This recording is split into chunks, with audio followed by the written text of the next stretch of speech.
Bienvenue sur votre site InfoPlus, c'est bel et bien votre humble serviteur Peggy Titon.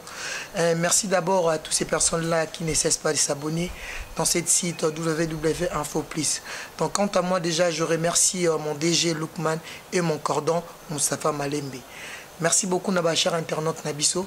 Lelo tokosola mingi na pasteur Serge Panga.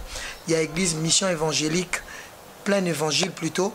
Autre solane par rapport à sujet lié lelo au lelo et battre plein dans la ville province à Kinshasa sujet ezali phénomène faux miracle makiona ezali ba miracle moko on dirait ba manger donc yango moni lelo biso info plus ndenge vraiment to lingara mingi na respect na bino ba cher internaute na biso ndenge bokomela biso yango lelo ngai Peggy Titan na koyambela bino pasteur Serge Mpanga oyo vraiment tokosoane en long et en large masolo toyeli katina esika oyo.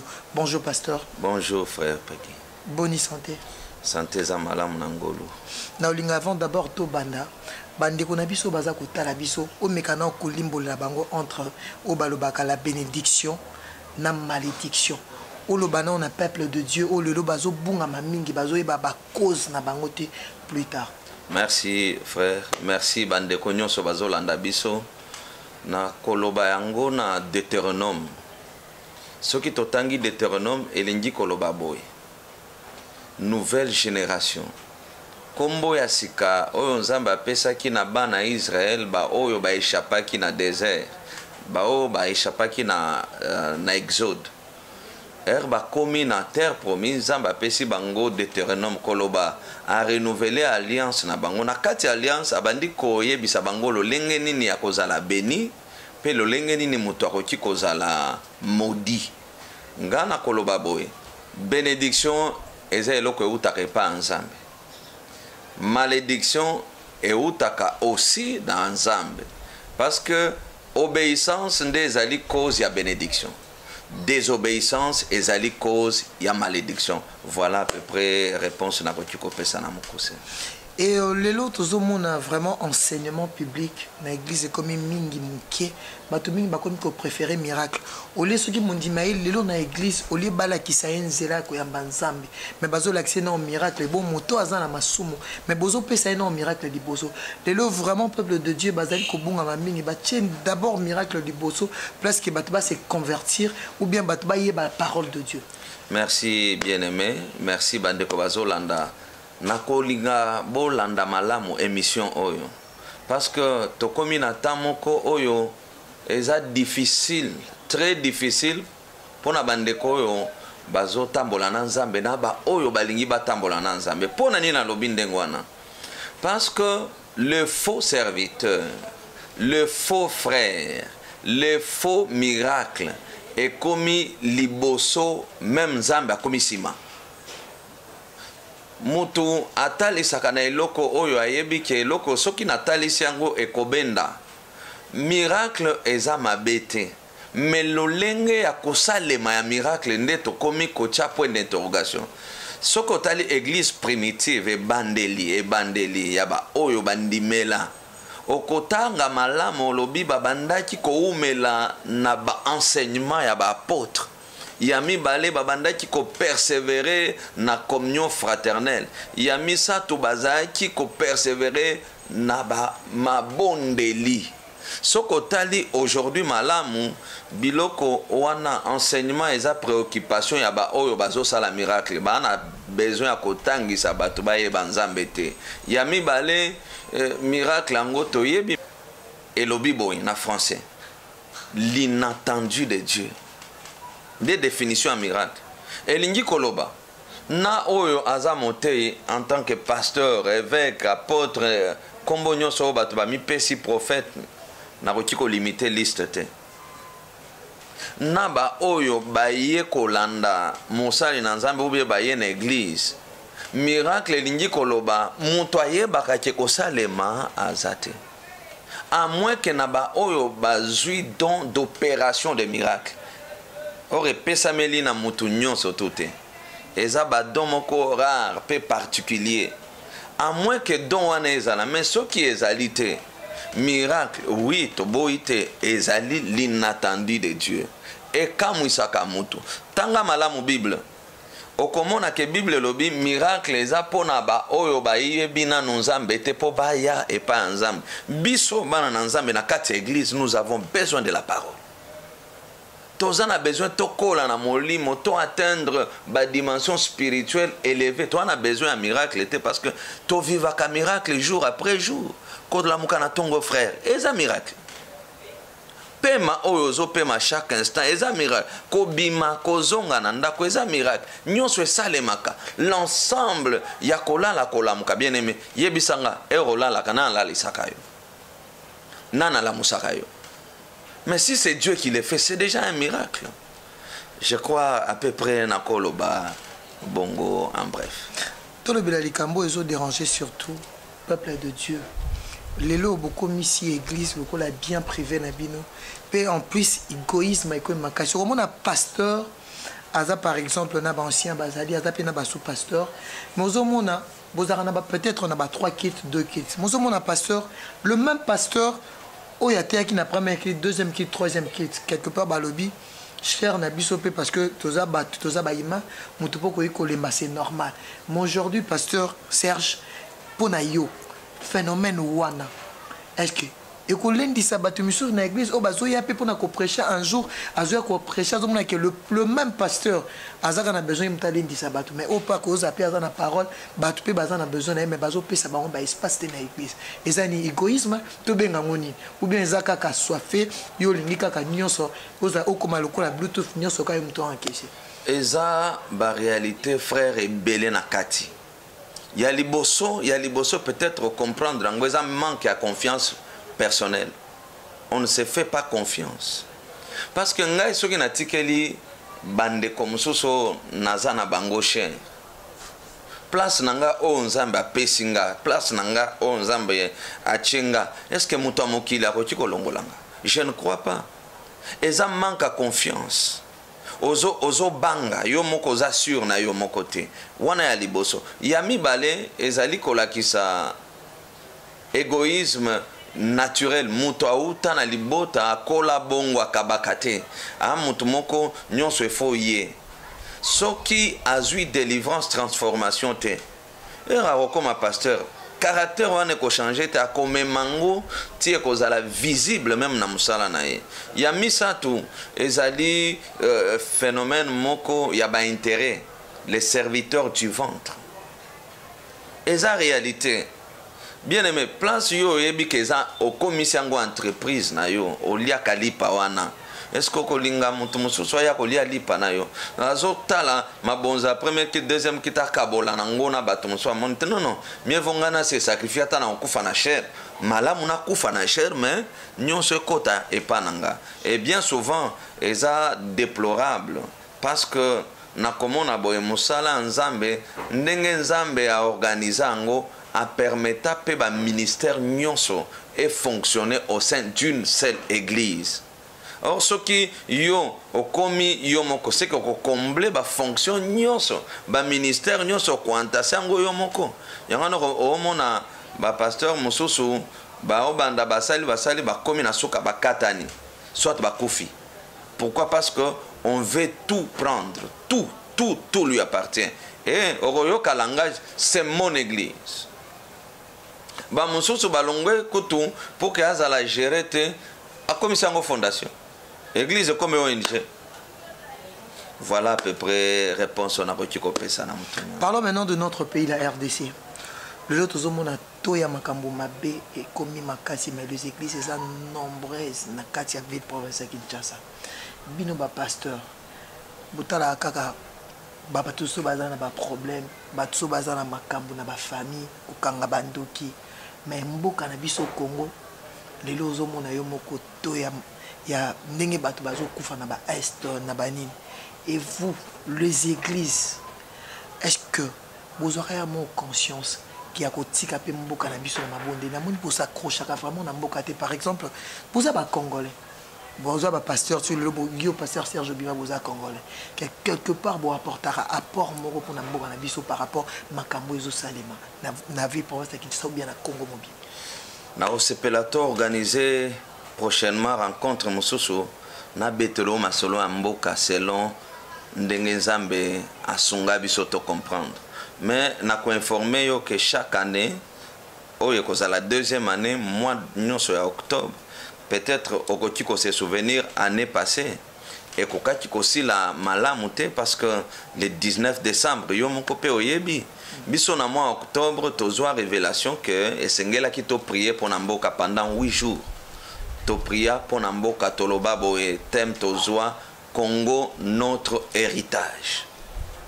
Parce que tozaka na Congo toana eloko msute oyo ekosangisa biso oyo tokoti ko se retrouver oyo tokoko kozala fier. Nazalaki na béninois moko to solana ye ayebisinga nous sommes fiers d'avoir en Afrique un pays comme le Congo.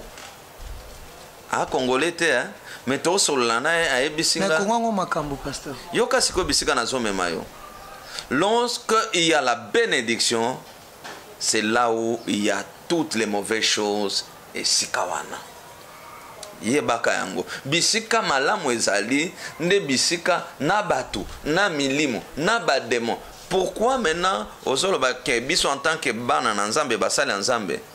Est-ce que dans ce pays, il y a réellement beaucoup de serviteurs? C'est ça la question. Parce que mboka etambolaka na ba prophète, etambolaka na ba tei, etambolaka na ba intercesseur, etambolaka na ba évangéliste, etambolaka na mayele ya bomoto pe sengeli ezala na kati. Mais est-ce que biso moko toana mayele pona mboka na biso ya liboso? Ya mibale, est-ce que réellement to portaka Congo comme héritage na biso? Mutu nyonso na boto yebi angwalo roi lobi asomba mabele ya lobi te mabele nanga eza ya bakoko nanga moyena te kango ezate malgré ko oza roi mais po somba bilanga nanga na koteka yango te pona ni parce que eza eloko na hérita na libota ya bakoko nanga. Bien aimé, nous n'avons que le Congo. Nzamba apesi biso Congo comme héritage ya biso na bakoko na biso bakoya sima. Eza question ya conscience na mboka oyo.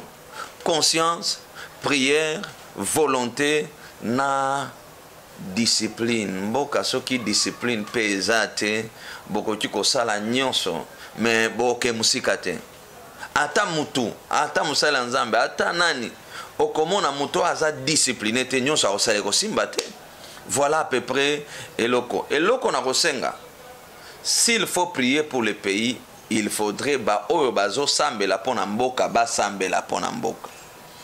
Soki esengeli ba politicien ba fandisa makambo ndenge esengeli esalema na mboka. Bango pe na dimension na bango ba fandisa makambo ndenge esengeli. Ba policier bango pe ba fandisa, ba armée yango pe fandisa. Domaine nyonso ya mboka et fandisi makambo ndenge esengeli. Bien aimé, nous aurons la paix toko pambola matoko kende liboso mais soki ba dimension nyonso ya mboka eza ya kofanda te, est-ce que l'église à elle-même saura faire les choses?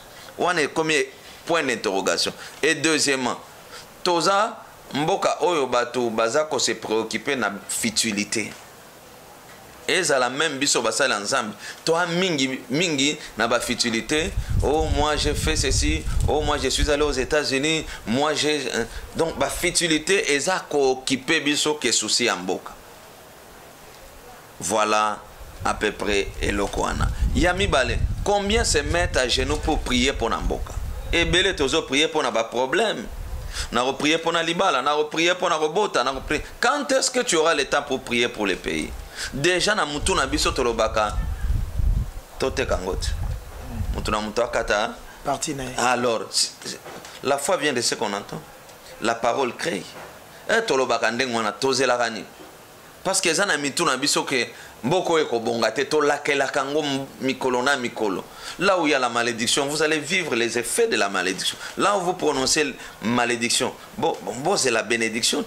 Mais ce qui est vrai, bato bazwa conscience, et à l'église, et à conscience, et à la politique, et à conscience, et à la gouvernement, et à conscience, et à la armée, et à conscience, dimension nyonso ya mboka, couche nyonso ya mboka, so que ezui conscience, mboka eko décoller, prière eko simba, nyonso tokosala eko kende liboso. Merci beaucoup, Pasteur Serge. Parlons maintenant de la succession. Bino na église de réveil. section comme une église à réveil. Et comme par exemple, pasteur Sergio, pasteur bonne église, aux anciens, au bazara, na kati ya église. Mais le loco ko kufa, moi na ko bimaka ka boabi mbala moko, il y a commis en tête à l'église. Et petit conflit, et ça les séparations église peut-être yo autorité morale peut-être l'église aux aki na vision anati. Tant yo kufi famille ou bien moi na ay donc aille directement pour na côté ça peut-être auto bengaka embrayement dans l'église tandis que bi o ba le barabassage bino mo le barabassage ba ancien bazara na église mais l'autre zo mon alilo église de réveil et comme na six sections makasi et comme ceux qui mon pasteur a kufi faut moi na héritier est-ce que église de réveil et ça vraiment dingue bosolo là il faut et comme appelle le quoi l'église musus né tout le monde a rabino pour église de réveil beaucoup me na mambi na marambo etali ainsi section sous na kati ba église ngai d'abord il faut tout rectifier malamu place wana église de réveil réveil ba benga rabino bongoti réveil d'abord et la kisini ba benga rabino église de réveil parce que toi na ba chrétien bazali toi na église catholique ezali voilà et na Suisse comme mot réveil la kisini bolamuki oui bolamuki est-ce que toza akolamuka ou bien toza akolala natangi verset nalingi natanga yango na Thessaloniciens na rotanga sima na lobana na opesa version natana sima bazotangisa biso ke biso toza bana ya lumière et no bana ya ténèbres tolala te po toveye parce que munguna asi akoti mabe ekoteli batu bazoyeba te nini bakoko sala ténèbres bisika ezali misala nyonso kosalema ekozala ténèbres tika nayebisa yo tala il y a deux catégories d'églises des petites églises pauvres et des églises grandes riches oyo eza na bamoyen toloba bamoyen tala les deux églises na temps pasteur akufi bien alembi ba fonction eko changer ndenge moko te okomona église oyo eza na ba ressources te eza na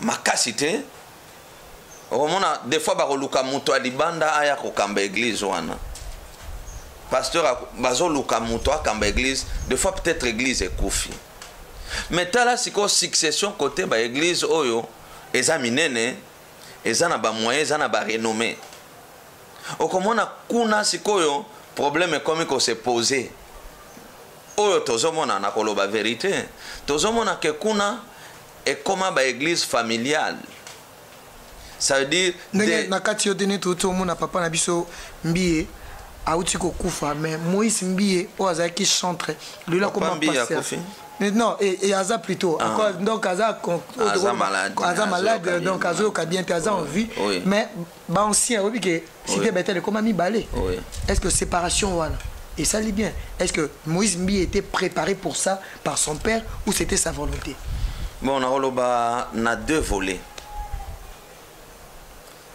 ce qui totali bien Israël n'attend kala sacrificature ezalaki de père en fils mwana Israël yakala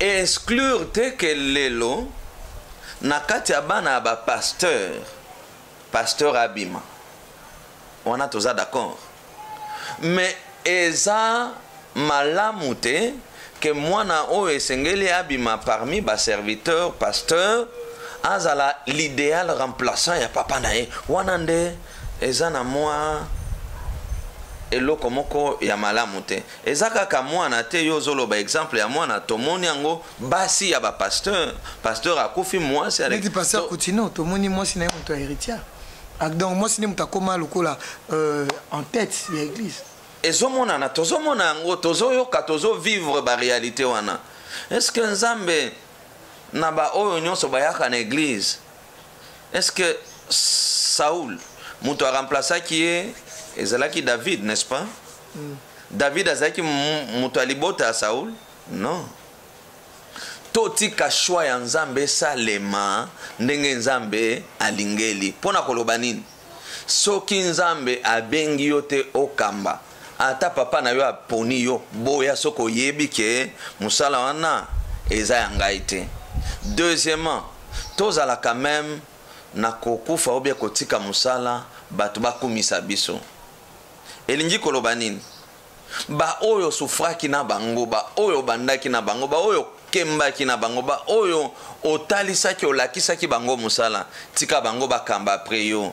Parce que okomona Josué na Moïse, Aaron était frère à Moïse, mais kufa ya Moïse, Moïse a choisi Josué, azwaki Aaron te. Aaron azaki ndeko na ye.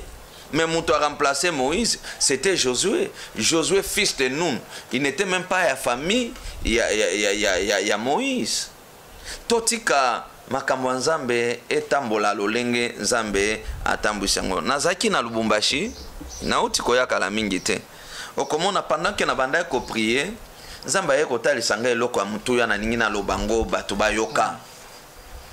Nzamba tali singa alobi parole nanga eza au-dessus ya nyonso. Bosala tout na nyonso bokoyoka bokotanga bokomona bobanda ko comparer yango na maloba nanga. Ndeko soki na pesio otangi okomona na préféré otangela ngai batu bayoka batemwana ndenge ezali. Na otanga ba cher internet na biso bayoka. La famille face à la parole de Dieu. Le peuple face à la parole de Dieu. Le professeur face à la parole de Dieu. Oui. L'incrédule, oui. L'incrédule face à la parole de Dieu. Oui. Le diable face à la parole de Dieu. Oui. Les ennemis. Les ennemis face à la parole de Dieu. Oui. Le sexe oui. face à la parole de Dieu. Oui. Na sexe sous se passe. Donc, ozomona nyonso oyo ekosalema na mokili. Total sango siko malobe lobi nini liloba na nzambe lobi nini parce que lelo bato bakomi pasteur azobala 7 femmes 8 femmes 9 femmes donc tout lui est permis mais tout n'est pas utile parole en nzambe lobi nini que ceux qui veulent conduire les églises ou l'église qui soient mariés d'une seule femme point. C'est ça que liloba lobi lelo bato bakomi kosala siko makambo ba miracle ndenge balingi bana na nzambe bola muka bo banda siko kotala oui miracle tomoni yango mais maloba na nzambe lobi na ta ya suka bokomona nyonso bokomona ba faux prophète bato mosusu bakoloba ke venez epa na biso biso nde ba mosusu bakobima ba Yesu est-ce que tomoni ba Yesu te affaire gege proyoka ngo pasteur Serge oui na yokango na yokango oyokango na yokango okoloba na tina likambo ngo te nazoloba awa que les enfants de la lumière se réveillent. Oyaza mwana na nzambe, il est temps que identité na mutu bana. C'est trop simple. Mnana akobimisa identité na yo soki nzambe te. Lelonga na koyeba te ke ozaboy. Mais oyo nzambe ato sali nyonso batami ndenge nini. Ato ke gauche droite ato oyebani mokili mobimba ata mais nzambe akotika yo te o se glorifier tina suka parce que gloire nyonso esengeli ezonge pana ye. Ba oyo balingi kosimba ténèbres mais ténèbres ko livrer yo ba oyo balingi pe kosimba lumière ko protéger yo lelo bato bazana attention te baza obscurci na babiloko eza kutu rien à voir na vie na bango to luka salut kendata epa ya moto oyo ozomona azana tina te mais azobanga nzambe kende kosambela na église wana ta bato mibale misatu komona misatu mibale te mais soki présence na nzambe ezali kende esikana maloba na nzambe to purifiaka yango to filtraka yango to linga mingi liloba na nzambe to linga yango to lata yango ezala préoccupation na biso soki nzambe apamboli biso gloire au Seigneur soki pe miracle salami gloire au Seigneur mais okomona na bomoi na yo oyo ekobanda kosalema ekozala original ekozala ba photocopie te nayoka mamusoso bazobeta masolo basalaka ba stratégie boyokani nga na prophète na bengisi yo na lobi beta boye à la fin tokosangisa mbongo tosali 50-50 et ça les makan mais pour quel intérêt pour quel but parce que nyonso kosila tokokoma na moment oyo nous serons face à Dieu Merci beaucoup, Pasteur Serge. Je commis Nasuka. Bien sûr, on a moni vraiment, cher internaute, Nabisa moni commis vraiment l'icolo. Donc, bien sûr, occasion que vous avez sous vraiment dans l'ingamo de la fin, nayo. Oleni cher internaute, Nabiso, bato bazota layo. Bandeko, merci na pambo l'équipe Oyo. Ezo salam salam alamu, Nzambe apambola yango. Ndeko zolandanga na tongo ezana na poko ezana butu yoka liloba moko. Na lingio me Nzambe alingi yo koleka ngai linga Nzambe osatache na ye makasi tanga liloba na Nzambe mingi éviter bisika oyo ya spectacle bisika oyo ya ba influence des fois okokota na maboko ya Satana sanke oyeba monde esi baby to linga liloba na Nzambe to éviter biloko ezo epate ezo etone batu soko lingi Nzambe nyonso kokoma possible okozala na kimia okokoma stable Nzambe ata okufi lelo okozanga vie éternelle te. Voilà liloba na ngai suka. Merci beaucoup, c'était là le pasteur Serge Panga, l'église Mission évangélique plein évangile. Vraiment tous qui vraiment très satisfait vraiment koyoka parole de Dieu. Ya kozongi sa bino bandeko na biso o vraiment botungi sa biso. Vraiment bomoni to tuni vraiment pasteur na maramunyo so oto yaki nango et quant à bino pe boyeba ke église na nozana no motema na yo bino to bozo kene ko ngindisa ba pasteur bino to bozo kene ko comme sango et après botongi mais botala nanu babi d'abord le vrai salut.